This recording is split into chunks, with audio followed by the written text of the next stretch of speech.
like to discuss and explore the concept of when to let go. I've noticed from working with many clients over the years that there are many patterns of behaviour exhibited by the target of abuse and the perpetrator of the abuse. Each behaviour requires a strategy. If we use the neuro-linguistic programming model of strategy, a strategy basically is, for a simplified term, an understanding of a plan or a series of steps to follow to achieve a desired result or outcome. Everything we do in life, from brushing our teeth to driving to work to doing the laundry, requires a plan, a set of instructions which we perform to achieve our desired result. So for brushing our teeth, our strategy would be to take our toothbrush, run it under water, place appropriate amounts of toothpaste on the brush head, and then place brush in mouth and then commence brushing our teeth. Once we feel our teeth are sufficiently clean, we rinse our teeth and mouth out with clean water. This is called our strategy or plan for cleaning our teeth, our set of instructions. So how does this apply to other areas of our life? Well, if we explore the concept of knowing when to let go of any situation or something that isn't working for us anymore, we need to be aware enough and have enough sense of our own self and our own needs to realize and make decisions that if a situation or relationship isn't providing us with being fulfilled and feeling good, when do we let go? I've noticed that people who have been around negative, toxic and controlling people for a long period of time, whether that person was a parent, partner or person of influence, due to the controlling and manipulating nature of the dynamics of that relationship, the target will have developed and grown accustomed to being conditioned and groomed to putting up with many negative behaviours, consequences and conditions even past the time the situation has gotten unbearable. This can happen for varying reasons, such as being bombarded with problems and blame, resulting in being overwhelmed, gaslighting, distortion of events, sabotage, intimidation, constant harassment and trauma, just to name a few dynamics. All these dynamics create a mindset for the target of abuse to being confused, not to question any negative situation after a period of time.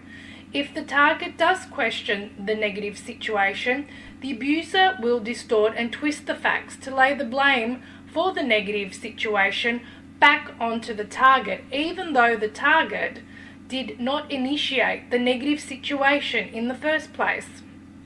Over time, the target then starts to doubt their own perception of events and reality and begins to see the abuser as the all-knowing authority and not to question this individual's behaviour or actions anymore. This can happen in very obvious ways, and most times it's done in very subtle, covert ways. Targets need to learn or relearn to believe in their reality of events, believe in their needs, and that they are entitled to have their needs met. This happens by processing and identifying the target's mindset and programming.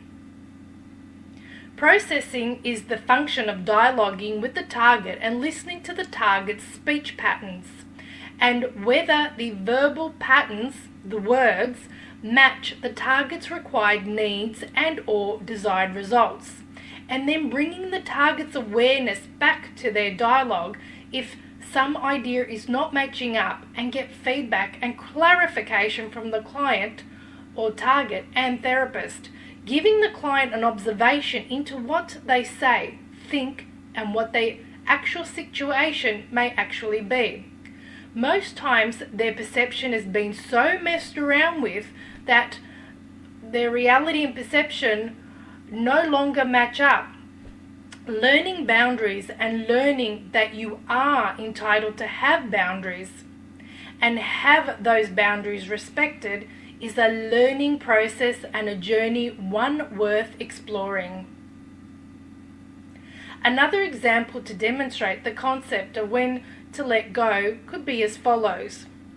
You've hired an interior decorator to restyle some of the furniture and style in your home.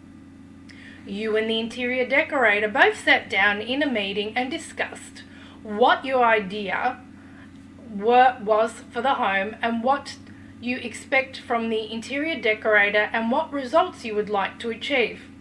You both took notes, you both shook hands and agreed. However, once the interior decorator started working on making changes, he or she didn't take into consideration any of your ideas and results you wished to achieve in your home's interior, and the interior designer just went about styling your home to what they think your home should look like. Even though you are the one that lives in your home and you are the one paying them for their service.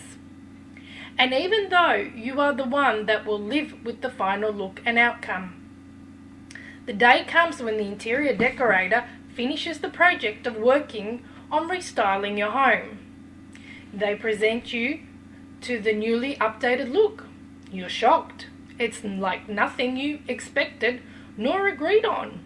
You try and tell the decorator that you are surprised and that the outcome isn't what you expected, and that you don't really like the finished result. The decorator brushes off your concerns and starts running off 10 reasons why they did what they did and that you should accept what they've done. You start to get confused and frustrated. You start to think, no, I don't really like the results. Then you tell them again, it's not really what you want. Then the decorator starts to blame you for not having communicated enough, even though you did, and even though they totally ignored you. This goes on for several minutes, disputing who did what, who said what. Then the decorator says, okay, give me another chance. This time we'll discuss this again and we'll agree on something that works for the both of us. You hesitate and agree anyway. A few weeks pass and the interior decorator finishes working on your home again, only to have the result again not meet your expectations. You verbalize your disappointment and the decorator begins to again tell you that you didn't explain sufficiently what you wanted and how it's your fault that you didn't create and deliver what you wanted again because you didn't communicate sufficiently.